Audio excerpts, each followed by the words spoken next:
Hey everybody, Scott here. I'm going to Ron Paul's 90th birthday party down in Lake Jackson on August the 9th. I hope I can see y'all there. Of course, Ron has been a huge influence on me for a very long time. I first heard him on the radio in '96.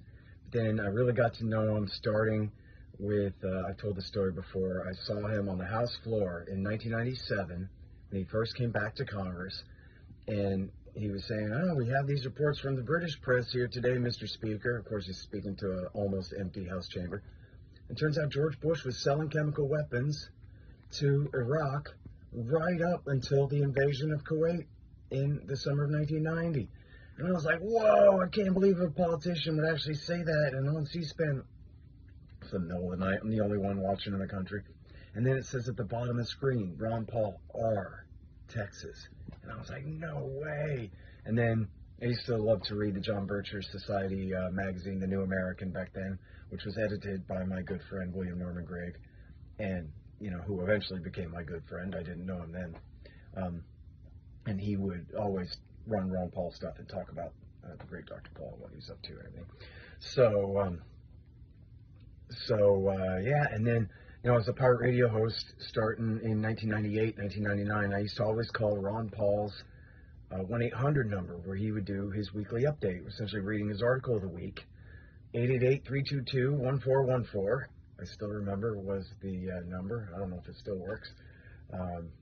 And when I drove a cab, I used to tell people in my cab, did you know there's one good congressman?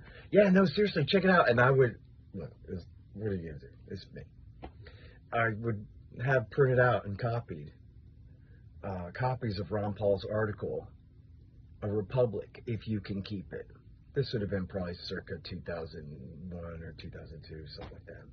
A Republic, If You Can Keep It. And then the next speech was, they're both speeches from the House floor. And the next one was called, Sorry, Mr. Franklin, We're All Democrats Now. It was so good. And I used to love turning on people in my cab to Dr. Paul and whatever. Of course, I interviewed him 30 times. I wrote a book about the guy. Kinda. See here? It's actually a book of transcripts of 30 interviews that I did with Dr. Paul and a speech that I gave about how much I love the guy back in 2019 as well. And so, yeah, I'm a Ron Paul guy. So I guess I got to tag somebody to forward this on. This is a promo for the Ron Paul 90th birthday barbecue coming up here. So I'm going to tag 3 of my guys from the Institute, Connor, Keith, and Kyle.